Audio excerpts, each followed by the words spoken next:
Here's an incredibly delicious way to be able to satisfy your sweet cravings at night while still being able to reach your macro goals for the day. These are anabolic protein dessert bars that literally take about 10 minutes to prep. So here's a list of ingredients. You're gonna have 1 cup of rolled oats. Don't go with quick oats, make sure it's rolled oats. You're gonna need about 3 to 4 cups of crispy rice cereal. And you could, if you want to, try to use something a little less processed like a brown rice cereal. It has far fewer ingredients and there's no taste difference at all. You're gonna need your favorite protein powder. So I recommend doing 2 scoops of chocolate and 2 scoops of vanilla. And of course, I recommend Arbonne. I think it's absolutely amazing. If you want to try this, I do have a link down below. It's gonna help support this channel.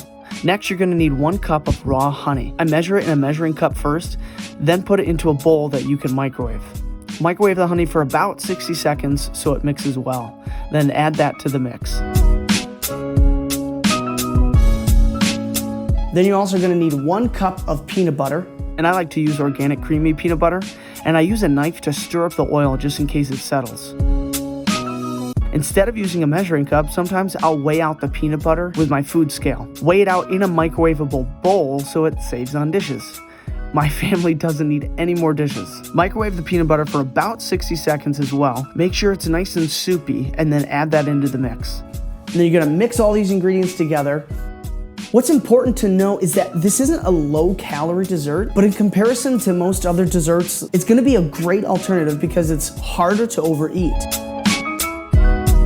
Add them into the 911 pan. Using a spoon or a spatula to smooth it and flatten it out.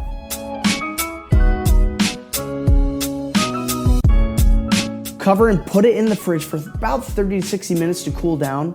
And sometimes I really like adding mine to the freezer. And then you slice into approximately 20 bars. So it's gonna be about 250 calories per bar. If you want a lower carb bar, just reduce the rice cereal, or you can even just take out the oats because the rice cereal makes it nice and crunchy. You can also sprinkle a handful of chocolate chips in the mix. It will add calories, but it's gonna add some really awesome, delicious dynamic. And for a higher protein bar, add something like the Arbonne Protein Boost or add another scoop of protein powder. You can even go lighter on the honey and do a little more peanut butter instead. I found that when I have these dessert bars versus anything else, I'm incredibly satiated and satisfied, and it also helps bump up my protein a little bit for the day. Tap the screen right up over here for the next video to watch on your journey. And as always, be intentional, bring the intensity, and I can't wait to see you on the next video.